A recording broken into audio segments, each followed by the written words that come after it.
And it looks like we're live. Awesome. Welcome. Welcome. It is 4 p.m. on the dot. That is awesome. Okay, we did it. And so, if you're joining us, ladies and gentlemen, my name is Mrs. Tiffany, head Imagineering of Imagiread. So excited today to welcome the lovely, the grand, the royal Princess Sherifat.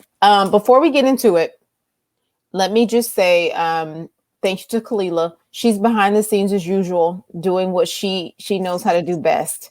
And she's going to make sure that we, stay on task because that's what she does. She's going to make sure we stay on task. Through the broadcast, we'll be sharing some information with you where you can follow Princess, how you can stay connected to Imagiread. But we're just super excited because we have so much to talk about. So again, welcome. Thank you for joining us wherever you are. So hello, Princess. Hello. Hi, how are you? I am good. How are you?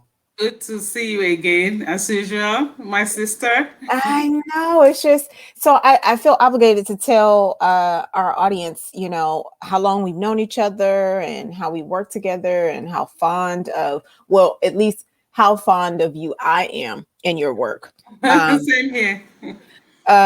Princess and I met through a mutual friend who also is a children's author, and we collaborated right when Olarumbu's Promise was coming out.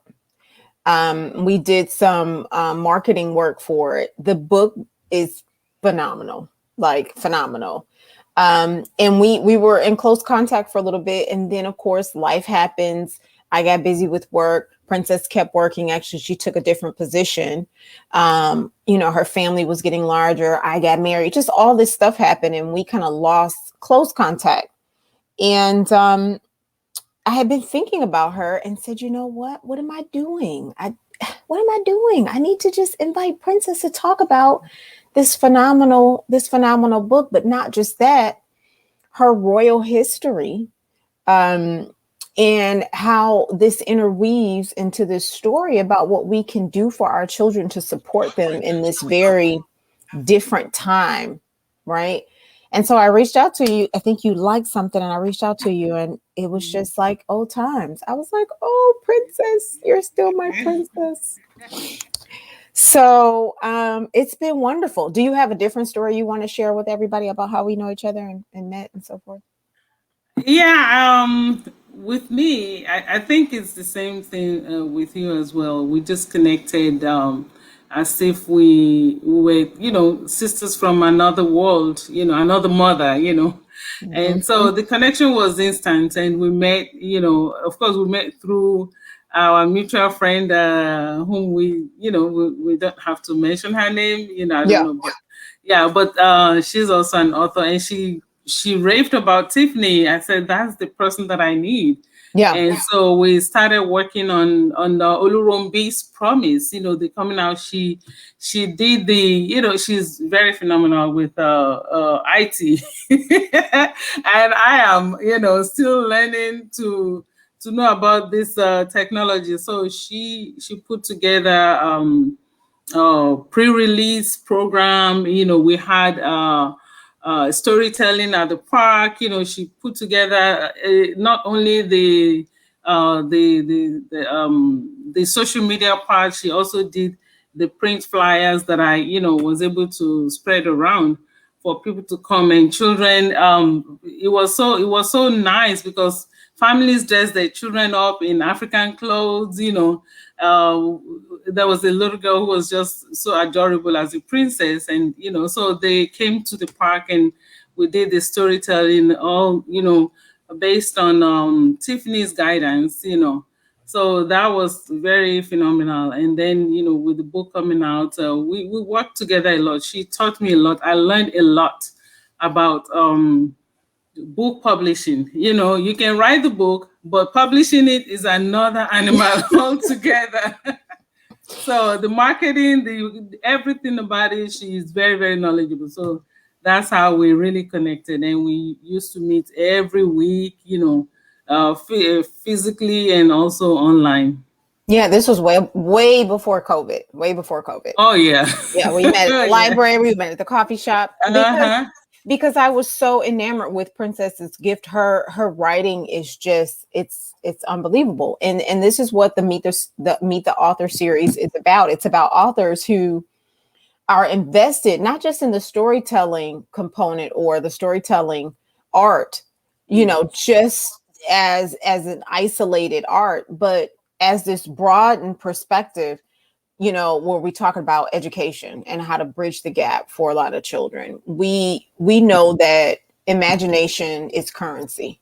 Yes. And we have to incite our children to dream and imagine, you know, their lives, the lives of their families, the lives of their community. And right now, with so much duress and so much, you know, change happening, we still need to have these conversations about how we empower imagination, how we empower, you know, learning as continuous learning. So this all comes together in the Meet the Author series. And we're, again, super excited to talk to you, Princess. Like I said, we have so much to talk about. So I guess let's just start. Let's think. Olorunbi's Promises was not the first book. That was not your first book. That was not my first book published. I actually started writing at age 16, if you want me to go back to, you know, to you know, that far, in Saudi Arabia. And I didn't know what I was doing. I just knew that I used to have the urge to put down thoughts that were coming to my mind. And so I was in the university, and one of my literature professor, her name is Professor Jane Shilanda. She was an American in the Middle East, you know. So whenever she gave us assignments, and you know, I would submit mine. So she called me to her office. She said, "Sharifa, you know, you have the writing gift." I said, I really didn't know what she was really talking about for real, because I never imagined myself as a writer. I just knew that something was happening, but whenever I wrote things, I would hide them. You know, my inner thoughts, I would hide them, you know. So she said, "You know what, I'm going to make a writer out of you." And that was like the most profound statement I had ever heard, you know, from someone who is not my family member. So she said, "You have the gift." So anyway, I finished 2 books while living in Saudi Arabia. 2 books. Both of them were handwritten. So imagine, back then, both of them were handwritten. And the first one was typed out with a typewriter. And I remembered my neighbor used to knock on the door, on the wall at night, because the of the typewriter would keep them awake. So they used to bang on the wall. Stop that. Yeah. Stop that now. I'm telling you. Yeah, so the first one is called Prejudice No More. And so I was close to this and publishing it before I relocated to United States. So I had to withdraw it from the publisher in Nigeria, and I had to pay all the money that they had invested in publishing it. They had done all the editing and all the publishing work. So they had spent money. So I had to refund them with that. So I took it and I brought it to the US with the hope of publishing it here where I would be.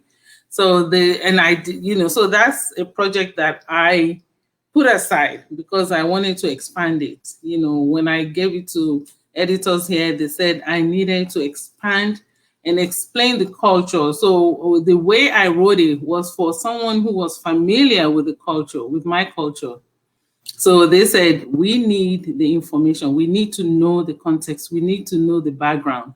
So that's why I put it in the parking lot. And the second one is a much larger project. And people who knew me when I got here in the writing community, they know about that book. It's called, I had two titles. And that's something that we can talk about. Maybe we might change the title. It's the first title was Tear Me Up, and the second title is Love on the Arabian Sand. Okay, so I do know the love on a, yeah, I do know that one. Yeah, yeah. Yep. So that's the big project that should be coming out, sometime in the near future. But I've also published in Obasi. Obasi is an African American anthology of African American writers. So I have a story published there and a poem. Just one story and just one poem? Yes, in that anthology. It's an anthology of a lot of writers. So you can't put too many work by one author in there. Yeah. Yeah. So, I mean, the point in me just having you just share that is, when we talk about the publishing being a lot of work, the writing is also, though it may be effortless for us, it's still an experience, and it's still something that has to happen. And, over time you have a catalog. It's just been fascinating. I remember when we first started talking about your bio, I'm like, wow, you've done all of this writing, and you're a social worker, and we're going to talk about that in a second because that all ties in, right? But it was just so shocking that you had written so much and that your work had been recognized and revered in so many places. You weren't new to it. It wasn't like you were just, like, hey, I'm going to write this story. And, you weren't new to it. You were very well versed, and you had the relationships and the storytelling. It's in your soul, it's in you. Thank you. Yeah. So in this, in response to that, in Nigeria, a lot of my poems and stories were published in newspapers. It was not monetized, but it was, just for the exposure. So I had many work published in newspapers, and a lot of articles were done in newsletters and in the United States and elsewhere. So yeah, global. That's what we like. So we know, and this is something that I like to pride myself on, being, the developer or the founder of Imagiread. Culture is very important to me. It's always been very important to me. And so when we talk about being a Nigerian author, I want to talk about the background. I want to talk about Nigerian, your experiences with your Nigerian culture. When I say princess, she's a real princess. So I want to talk about that, but I want to talk about it in a way that, that you find valuable. What can you offer us about, the history and the culture, and the dynasty and your family, your father, just all of it? Thank you so much. When I came to United States over 3 decades ago, I found out that so many people were using the title prince and princesses, without really having the royal heritage. We all have royalty in us, At some point, if you trace your ancestry, you might find something there, right? And it's not only being Oba, it can be, Oba is the king, being Ijoye, and those are people who are like knights, who are chiefs, of a kingdom, right? So the reality is wide and far. However, one of my uncles used to tell me that it is your birthright. You didn't choose to be a princess. It is your birthright, and you must be proud of it. So I never used to use princess, in my name when I came here. So because it was so used by everybody, they just think if you are from Africa, oh, were you a princess there, or you a prince, and people would just use the title. So I dropped it. Also, back to Nigeria, my father was a diplomat. You mentioned, that I should say a little bit about him.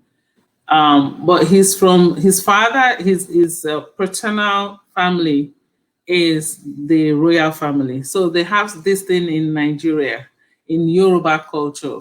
You can only really belong to that royal lineage if you is from the male section, if you know from your from your paternity. So my mother is from Lagos Island, and my father is from Oyo State in Nigeria, which is the western part of Nigeria. So he left, and he lived in Lagos. He was brought up in Lagos, which is the city, and his mother was very, very, very, very rich, very wealthy as a businesswoman. Selling grocery, wholesale grocery. So he lived a comfortable life. I'll say middle class, higher upper middle class family. So he didn't want us to. I mean, we were not raised up till age 9 as princess. I did not know I was a princess because we're living in Lagos, and living in Lagos is like living in New York. Everyone, you're just lost in a crowd. You just one in an ocean. So we didn't grow up knowing it. So my father came back from overseas, he was living in Egypt, and that's when we started learning that we're from a royal family in Ogbomosho. That's the name of the town, Ogbomosho. It's in the western part of Nigeria. And he said, if you're riding, you travel from anywhere, and you get to the town, and you say you are going to the family of Laoye Akorede, that anyone in town will take you there. That everyone knows us. I was like, really? Imagine saying that when you get to to the train station, everybody, you can just ask for my name and everybody will know who I am. Totally. I can't even imagine. I couldn't imagine it too, because I live in Lagos where millions and millions of people. So one day I decided to go on an adventure alone at age 10 or 12. I traveled alone by myself to that town. I wanted to experiment what he said. And when I got there so it's like going from here to past Dallas. It's like going from Houston to an hour away from Dallas by myself. Meanwhile, so when I got there, and I did tell them I was going to the Akorede family, and they said, "Oh, really?" They got a cab. They put me in a cab. They took me there. They took me to my grandfather's house.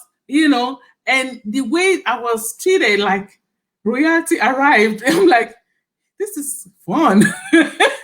I can only imagine. I could not imagine it. So when I got there, everybody was like, "Oh, the daughter of Muritala is my father, has arrived from Lagos." And so I developed a groupie of young children. They were all following me around. I became a celebrity. I was like, wow. So then when my grandfather would walk to the palace, everybody would be coming out of their houses to greet him. I'm like, who is this guy? And everybody would look at me like, wow, princess. So all the people from my family, people of my age, they didn't do their laundry, they didn't do house chores, they didn't do anything that we did in Lagos. So my cousins were living like princesses and princes. Their hands were so soft, they had never done any hard work. So I was like, this is fun. So I stayed there. I didn't want to go back to Lagos because I was just, I tasted what that type of life is, being looked up as a princess, and knowing that you are, and it made me proud of my lineage.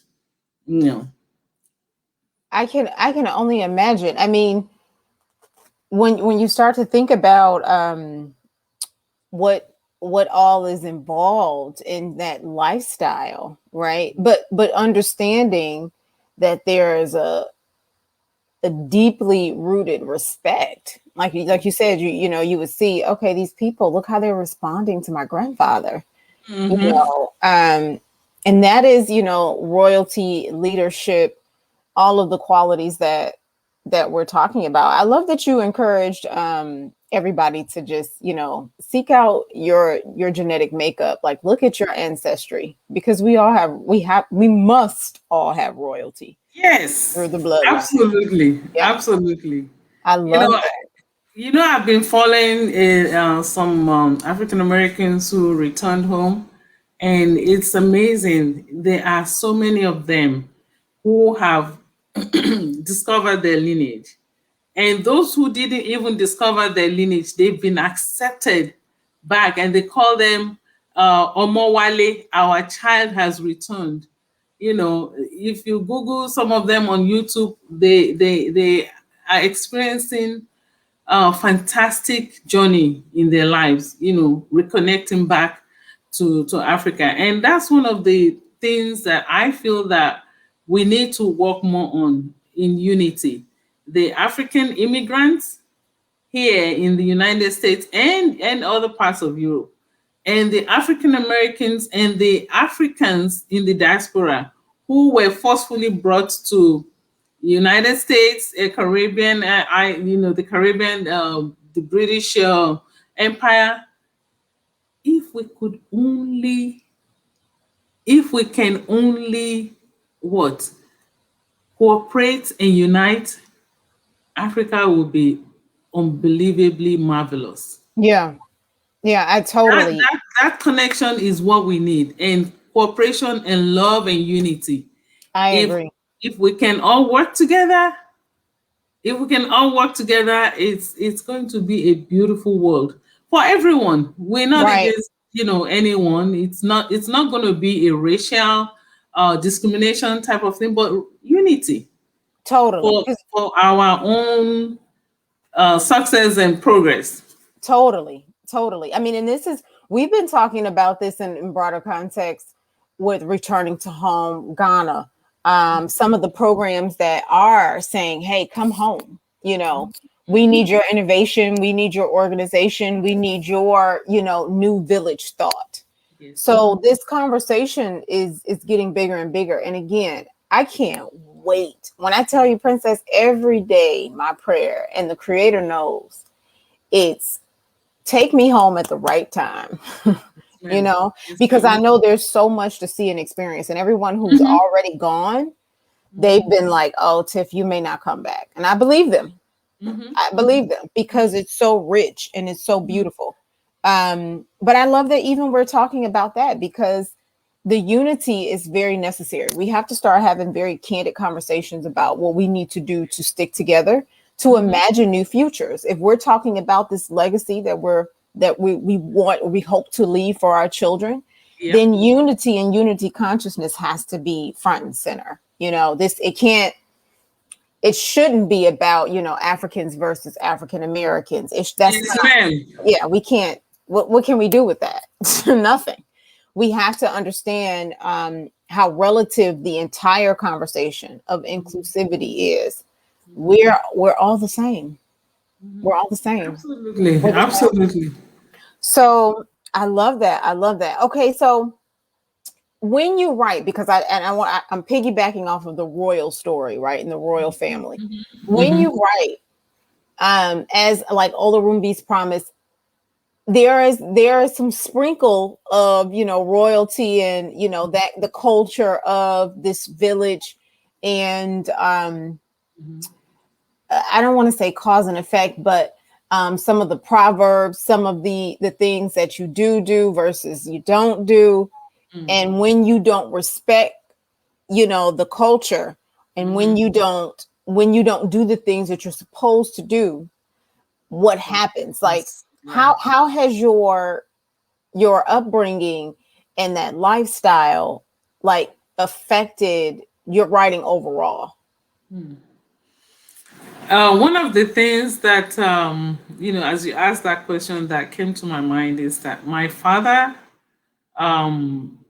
raised us not to be arrogant. That's number one. he also raised us to earn our name. There was a time, let me tell you, my father was very high in his position also as a diplomat. And I traveled with him one time, and the way that I saw people, um, you know, put him on a pedestal. He was the boss. He was the this and that. And I think it got to me as a child, and I used to be so proud of him. However, it got to me that I almost lost it. So I used to talk. So in the culture, in the Yoruba culture, when you're talking to elders, you cannot say me, and just like. So I used to talk to the elders like a me Akorede, me, I, the daughter of Akorede, I, the daughter of Akorede. So they reported me. This man sat me down, clipped all my wings, and he said, "You have not earned that. You have to earn it. You have to work hard. You have to get your education. You have to rise and do the right thing before you can earn to say me, the daughter of Akorede." So he taught me to be humble, and he taught me that I was nothing until I become something. So, when I traveled out of Nigeria, it made me realize the richness of my culture and to embrace it more. One thing that African Americans here do not realize is that Africa. Well, let me limit it to Nigeria. A lot of people are extremely westernized at the detriment of our culture. You know, it is now that our culture is coming back. People are beginning to have the African pride again. Before it used to be the British, the Western. That's what makes you. But now people are beginning to realize that an African culture and writing is I called it a renaissance, because there was a time that it was there, it was popular, it was people were writing very well, and also hand culture, sculptures and stuff like that were on the rise. But then so it's ups and downs. So I wanted to bring the richness of that culture, how you are supposed to greet your elders, how you're supposed to talk to them, your demeanors, and the culture is different from the Yoruba religion. So sometimes people mistake it and they think that you have to follow the Yoruba indigenous religion to be like accepting of yourself. The culture belongs to everybody, no matter what your religion is. Culture is culture, whether you're Muslim, Christian, Buddhist, Jew, whatever, traditional religious practices. This is all ours. My dressing is not the Orisha dressing; it is Yoruba dressing.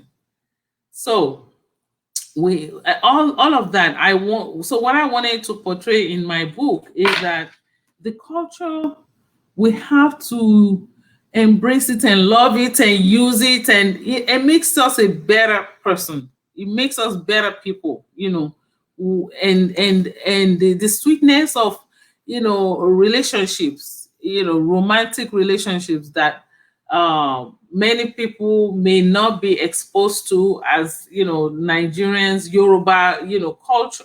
The ancient Yorubas, they had their own ways of being romantic, of being affectionate, of being loving. And what makes a romantic and successful marriage is there. People generally, when people think of Africa, they think of polygamy. Oh, a man with so many wives. Where is love in that?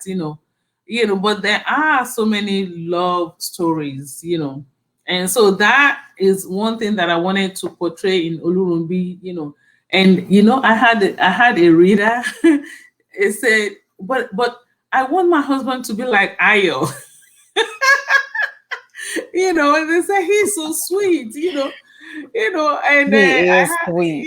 he's so sweet. He's a very good character. He's a very good husband and things like that. Yeah, there are men like that, and it is being African, doing those things. Yeah. So just the overall love. I mean, and I know this, about you. We are both what I like to call hopeful romantics, right? Not hopeless. Yes. Because that Yes. can actually happen. You can fall, madly in love and Hmm. continue that flame over time. So generally what I've witnessed and what I just heard you say, and I just want to make sure, is Hmm. just the overall portrayal of love for self, the earning of the self-righteousness, right? The love for family, that respect, and then that extended love to community. And I think that's what Olorunbi's Promise does. It does really well. Like it sheds light on Hmm. all of that. It Yes. does. I mean, and that's who you are. That really is who you are. So I love that. I love that. I want to encourage everybody. It's a beautiful book. It is what we consider a chapter book. Um, and there are some incredible illustrations interspersed throughout. There it is. She's holding it up. When I tell you guys, I worked on, like she said, some of the pre-sale marketing. It's just a really well written book. I mean, how many? Gosh, I can't even remember. I remember when we were doing the launch, Hmm. we had like hundreds of orders, like in those first like two Yeah. months. Yeah, I mean, it was just like Yeah. everybody. I mean, it was just like, wow, Princess, these people are waiting. Um, and I saw on your website you have some new reviews, and it's just a wonderful book. It's a wonderful book. Where can people get it though? On the website? Thank you. Yes, it's on my website, which is you have it there. Thank you. Princess Sherifat Akorede.com is my name.com. So I just put it there, Princess Sherifat Akorede.com. And talking about the illustrator, his name is Akinboye Sunkomi. He's a Nigerian artist. He's based in Nigeria currently, and he's also on the social media. He's done wonderful work, and I love his work. When I was researching, looking for an illustrator, I looked at a lot. And I Mhm. love the details of his work. Like this part when Ayo was playing with his daughter. With the baby. Mm-hmm. Yeah, with the baby. So I just love his work. He's wonderful. So it's also on Amazon. It's on all the ebook places. It's on Amazon, on Smashwords. It's on Kindle, Barnes and Nobles, Barnes and Noble. Okay. and also it's also on Apple Books. Okay, good. Right. Awesome. So Yes. it's going to be on your site. Yes, yes, I can't wait. Like as soon as you get that uploaded, we're going to add it to our bookshop so that people can purchase. Remember, when you purchase titles from Imagiread's bookshop, you also support independent book owners, independent bookstores, and that's a big deal now more than ever because we're seeing the emergence of independent bookstores again. We need to support each other as independent authors. We need to support each other in that way. So if we can buy books online from Bookshop, Imagiread's Bookshop, you are also supporting an independent bookstore. And primarily, you have to think the way we have our bookshop set up is we are supporting Black owned business bookstores. Yeah, because we get to pick who we like for those funds to Right, go to. So right, can't right. wait for her to give us the green light. Okay, so Yeah, it's good. you were talking about the illustrator. He did the illustrations for the other book. What is the name of it's the one that's The, coming. yes, the sequel to this. Yes. So the sequel to this is the accidental Shiro. Yeah. How would you pronounce it? Shihiro or Shiro? Shiro. Shiro. So yeah, so he's done the illustration for that, and the reason why I love the illustration is just to give people a feel, the artistic part of depicting the culture and the environment, the as well as the the physiques of the characters in the environment. So that one, this, you talk about this, I am so excited about the sequel, because that's when the princess is going to blow out Okay, and I'm so blossom, excited. and so much is going to happen that will tie it all together, and this African princess. So this is just the background, to lay the background, so Yeah, everyone can know where she's going to come out from, so I am so excited about it because it's just such a beautiful story. I mean, same here, it has same here. everything in it that, especially when we're talking about reading with our children and those in our community. When we're talking about these very spiritual laws, if you will, and these cultural perceptions, we want to give like a really good, clear, authentic picture. Just like you said, you earn the name. There are rites of passage that must take place, right? No matter who you are, Yes. it's everybody has to do the work, right? And it's just beautiful. So I'm excited to see the follow up. I can't wait. And I know we talked about it offline, and I'm not going to pressure you, but do you have an anticipated date? The pressure is coming from everywhere. I'm telling you. You Yeah, said that. the pressure is high, even from my family, my kids, because they're very involved in editing and proofreading and all of that. So they are pressuring me everywhere. But we're working on it. I I don't think it'll come out this year. Okay. If it will, by December. That's my target. Okay. By the end of this year, hopefully it'll come out. But we'll keep you posted. Stay tuned. Something I wanted to mention about the sharing the culture Yeah. is the culture of storytelling. This Yes, is this please. is the my passion, to tell my story, for you to tell your story, for her to tell her story, for him to tell his story, right? So, in the African setting, usually there's a way that storytelling takes place, and I depicted that in this book, in the first one. And so, what I'm planning to do, and the setting of that was in the city. So the next one is going to be, the setting is going to be in the rural area, under the moonlight, under the tree, guava tree, orange tree, whatever tree that is in the compound. And so how they tell the stories, I wanted to bring it to, not only to United States and and the Western world, but to Nigeria and other African countries, because we're losing a lot of those things. Everyone is on social media.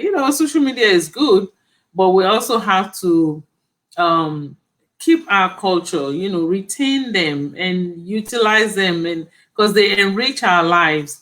So I wanted to teach how interactive it is to tell stories. Hello, and the audience will be like, hello. So there's engagement of the story narrator and the audience. There's always interaction there, and there's drumming, there's always singing.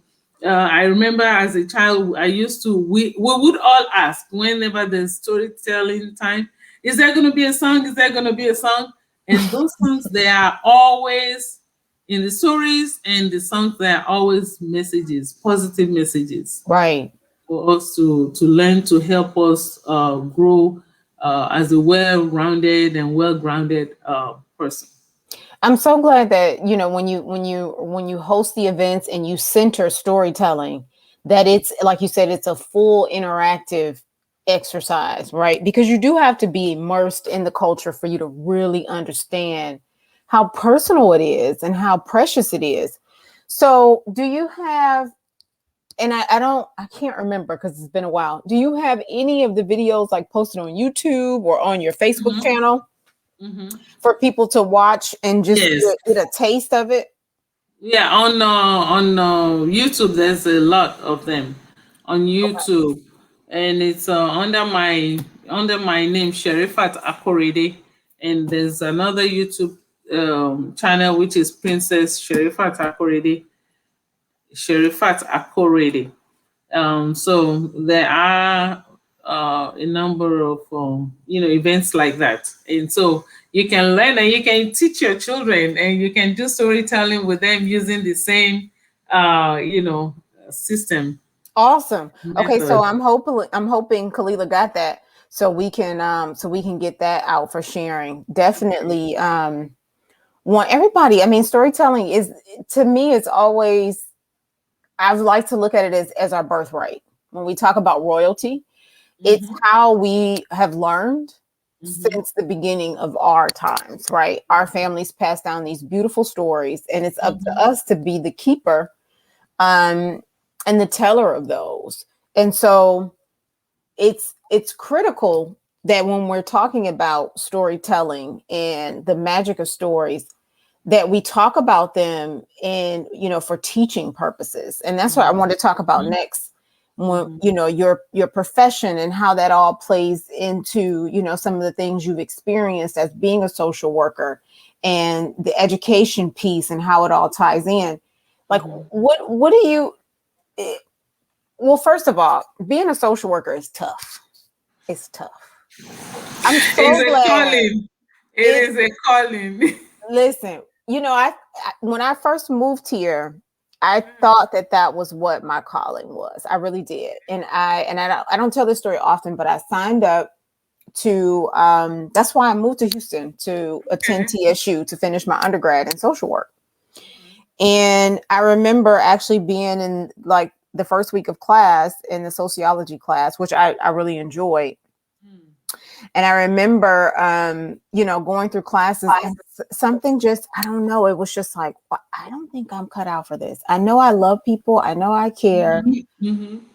but this is like a 24/7 thing. Like the caring is always on. And you have to think, I'd already read articles about, the plight of the social worker, and how, it's really an emotionally laborious job. If Mhm. you're someone who feels deeply, then it may Mhm. not be for you, because you have to make logical decisions, that could tug at your heartstrings, and that could be difficult. Yes. So I'm glad that I didn't get too deep in, which is why I love Imagiread so much, because it's my own social work project, right? But I want you to talk to us about, your social working background, and how you see education be a part of, your experiences through social work, and how that all blends into storytelling, what you think storytelling can really do, to help the social condition of, our communities. It's a mouthful, your question, but Yeah. it's absolutely vital, extremely, important. I think I call myself a prevention person, in terms of the community. So when I've worked in my field, I've worked in different settings. I've worked in the prison, all male prison. I've worked, in the children's health centers. I've worked with HIV, AIDS patients. I've worked with all the government, agencies doing social work. I've worked with families, and when I look back, I've worked with schools, with children in schools, and I just feel that if we had better control of the families, of the community, if the messages that were given in storytelling, in the community, helping to raise children together, there would be less people in the judicial system, for one thing. in the schools, if prevention is so important. If messages that children get in the social media, in the schools, in the environment were more positive, and they had more positive role models, I think there'd be less issues, less problems in the world generally. And focusing on Nigeria and in the United States, let me just use those two places as examples, because a lot of things have been going wrong also in the homeland, a lot, so much that it's saddening. But when we were growing up, to steal is like one of the worst crime you can ever commit. Not to we're not even talking about murder or killing somebody. To steal, so that is in the proverbs that you will hear, in the stories you will hear, in people talking. But these days it's not there anymore, so we're losing a lot of those positive messages. You said we should be the keepers. I That's a keyword that I just I got it. Keepers and tellers of our stories.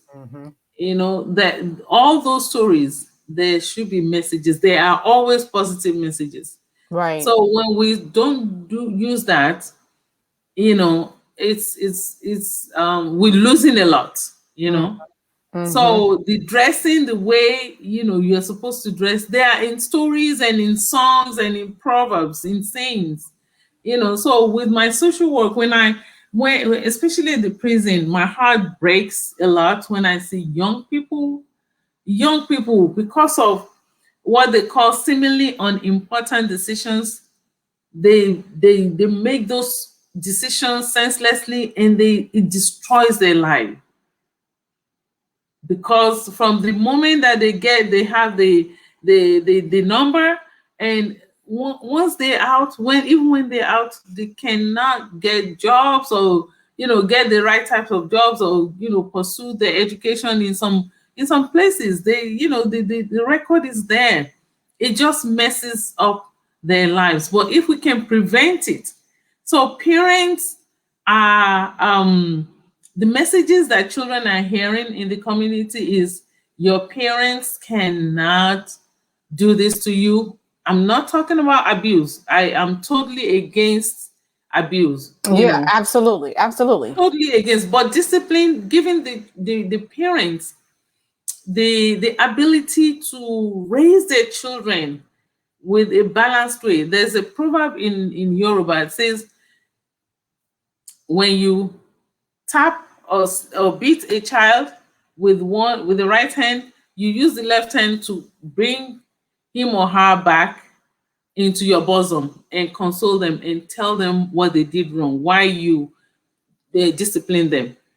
Maybe it's exercise. I know they used to make us do frog jumping, or hold our ears, or raise up our hands and close our eyes for a number of times. And sometimes they tell you to raise one leg, depending on or whatever you did wrong. But those disciplines were there, and with the message. So after you are done being punished, then your parents will call you, maybe sit you on their lap, and then tell you, it's tough love, but I don't want you to turn out bad. That's why I did this to you. So that is missing, that connection with your child, to be able to let them know, I'm disciplining you because of this. I love that, and I love it specifically because you spoke to one senseless, and thank you so much, Kalila, for capturing this. One senseless decision can destroy one's life. Prevention is the key. Well, when we're talking about one senseless decision, if we're picking that apart, right, it still comes back to literacy. It comes back to education, not having enough information, right? You don't know that a better life is available to you.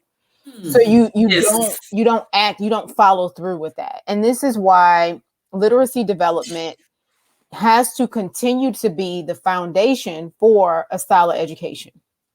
If you are uncertain on how to capture information and use it to your benefit, then we will continue to fall prey to these one bad decisions, right? Yes. Because they do Yes. spiral out of control, you know. Yeah, And definitely.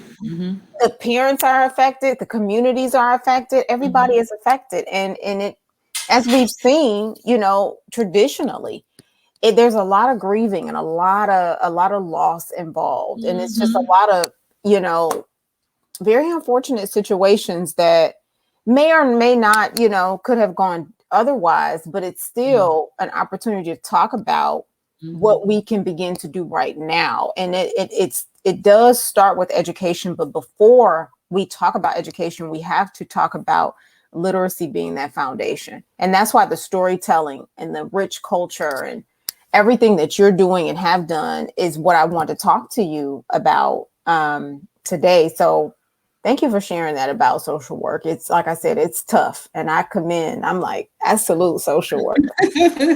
Thank you. Yeah, I thank you. do. So now, look, we have 9 minutes left, and I want to get to, you know, another love of mine. I said this right before we went live.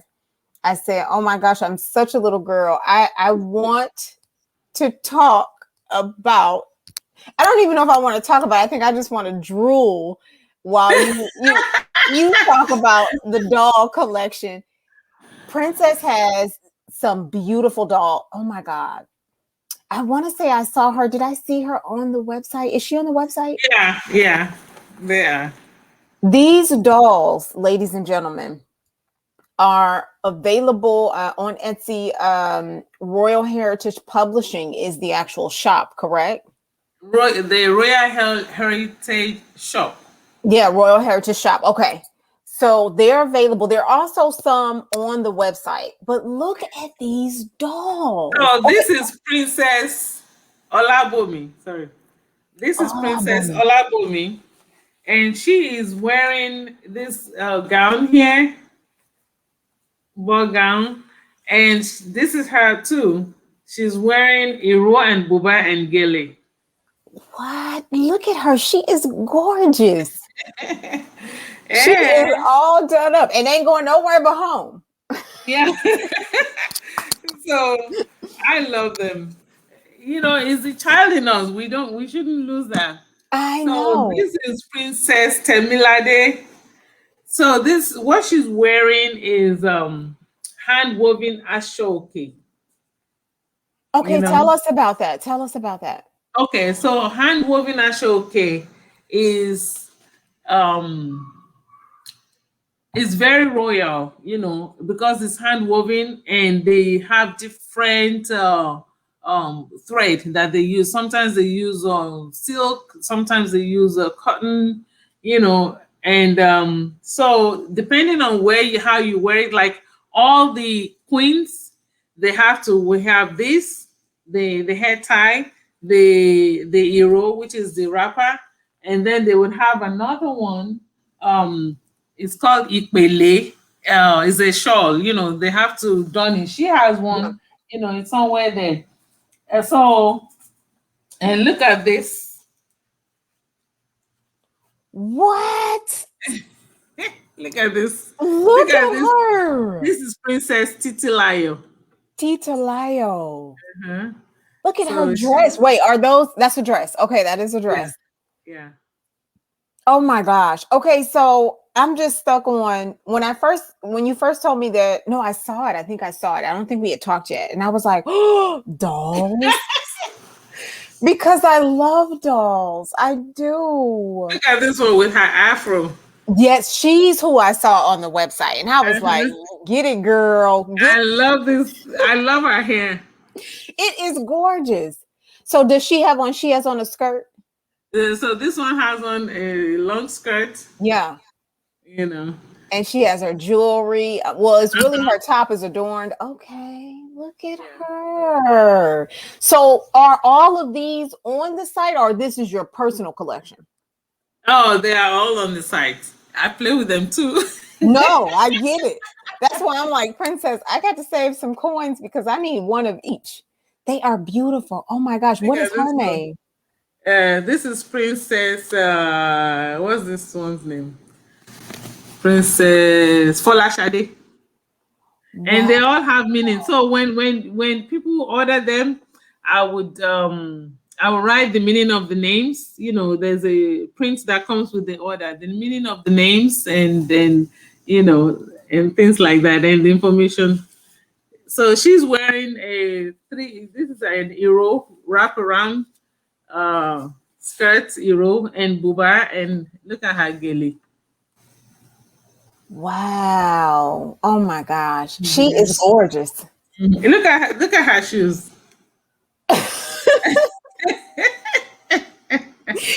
She said, I don't need no flat shoes. I don't need no Uh-huh. flat shoes. Yeah, she is That wearing heels. So I have a lot of them, but you can find so many of them. And I have the baby ones.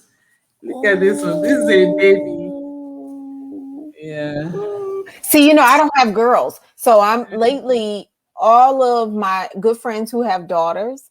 Uh-huh. I've been feeling really left out. So I think I should just get a dog collection and let that be it. and then you're gonna have granddaughters. This is So true. I by keep God's telling. grace. I Uh-huh. agree. I agree. I agree. So tell us real quick before we go, like, how did you get into the doll collecting and the selling of the dolls? Yes, it's all from Olurombi. It's all from Olurombi's promise. Whenever I would go out and do a book signing and things like that. Kids always, want the African dolls. Yeah, They ask you, do you have a doll for Olurombi and things and drums? I went into totally. talking drums, because of the drumming. Because in all the Yoruba stories, there are always songs and drumming. So I now sell African talking drums. They talk, they talk. There are some videos out there. They call them traditionally African talking drums. Oh my gosh, I've got to have So one. you can say anything with the drum. Whatever you are saying, like I'm talking, Yeah. everything we're saying, the drum can say. Drummers who learn how to drum it, they can say anything in any language. What? Okay, we've got to get one of those. I've got to get one of those for the boys. So are they, because thank you so much, Kalila. Where would I be without Kalila? Thank you. She posted Yeah, it. they are great, Kalila. Thank you. Yeah, on the Etsy page. So the talking drums, are those also on the Etsy page? Yes, yes, Okay. yes, Okay. yes, So I didn't see those, but I'm gonna have to go back. I'm like, yes, oh yes, no. they I'm gonna be sending Princess a message like, can I do layaway? are. Yes, and the thing with the drums is that there are many people find out there are many fake drums. These drums are made from materials, they're handpicked. Yeah. So Yeah. that's why it's very different. Yeah. Okay. Right. So awesome. So we have had 58 minutes here. We're winding down and we're approaching the top of the hour of, I mean, I think we just scratched the surface. Like there's so much more to Princess that you guys we haven't had time for. But I encourage you to please follow her on Instagram and Facebook. Where else? Thank you. YouTube. Sorry. YouTube and where else? Are you on Twitter? I'm on Twitter, I'm on YouTube, I'm on Instagram, and of course Facebook. Yeah, and Facebook. I know because she's in close contact with her family overseas. I know she communicates, she uses different tools, online to communicate as well. So if you are looking to connect with her, please do so. Please follow her on Facebook and Instagram. Please check out her Etsy site. I am going to be, as soon as you get the book loaded in, I can't wait to blog about it because I want to share the cover or the image for the next book because, no pressure, like you said, but hopefully, Please give the pressure. Give me the pressure. hopefully it'll be It helps to get me, going with so many things that I'm doing. But this has been so fantastic. I'm so glad you enjoyed it. I'm so glad we had a chance to do it because I've just been, how I feel about your work. I just absolutely love it. I absolutely love you, and want nothing. I mean, just all of the best for you and Thank all you of so you. much. And you too. And you too. You are awesome. You are my sister. You're my soul sister, and we'll remain that. And we will make that trip together to Nigeria one Yes. day soon. We talked about it in the beginning. I Yes, need that to happen. I yes, need that to and happen. it I will do. happen. The Lord of the universe will make it happen. I And so, agree. thank you so much, so much for inviting me to your program, and it's nice interacting with everyone. Thank you so much, and You are our more than welcome. engineer, thank you, and the brother Kalila. You see, God she bless posted you. it there. Thank you so much, Kalila, for joining. Hi, Irie, Mary, and we had a few other comments. Thank you to everybody that joined us today. I hope you are enlightened. I hope you are inspired to read Olorunbi's Promise, to buy some new black baby dolls for maybe your daughter, your granddaughter, some for yourself. For yourself. But this has been a production of Meet the Author series, where we talk to authors about how storytelling can illuminate literacy development and really provide a better sense of education for our children. So thank you so much for joining, Princess. I so appreciate you. You have no idea. Thank Thank you. you for a great job you're doing with literacy. That's where my heart is, literacy. Thank Totally. you so much. Totally. Totally. Okay. Love to the family. Talk to you soon. Bye. Thank you. Bye. Bye, everyone.